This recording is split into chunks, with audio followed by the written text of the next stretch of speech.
देखिए, गंगोत्री से गंगा सागर तक डबल इंजन सरकार नरेंद्र मोदी का सरकार बनना तैयार था। हम लोग पहले दिन से बोल के आए हुए हैं, तृणमूल कांग्रेस चले गए हैं। तृणमूल कांग्रेस का कोई भी नाम और निशान आने वाला दिन में नहीं रहेगा।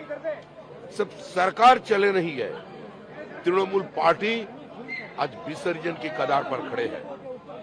जो इस पार्टी की जन्मदात्री थी, जो इस पार्टी की सबसे बड़ी नेत्री थी, उन्होंने एक बार नंदीग्राम के चुनाव हारकर बाहर बोले थे, ये विजय लोड शेडिंग का विजय है। और आज श्यामा प्रसाद की भूमि पे जब श्यामा प्रसाद का सरकार बनने जा रहा है, वही श्यामा प्रसाद की जन्म स्थान भवानीपुर से भी तृणमूल कांग्रेस का सफाया हो गया।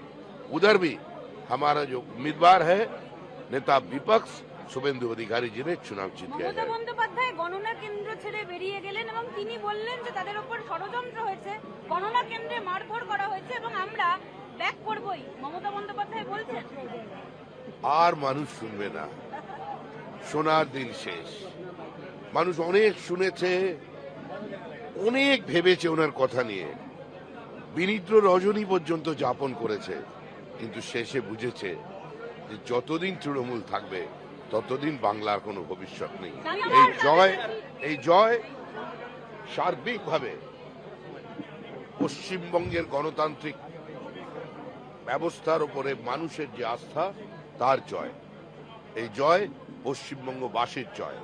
এই জয় ঔদ্ধত্যের বিরুদ্ধে আবার রবীন্দ্র নজরুল সন্ধ্যা ফিরিয়ে আনার জয়।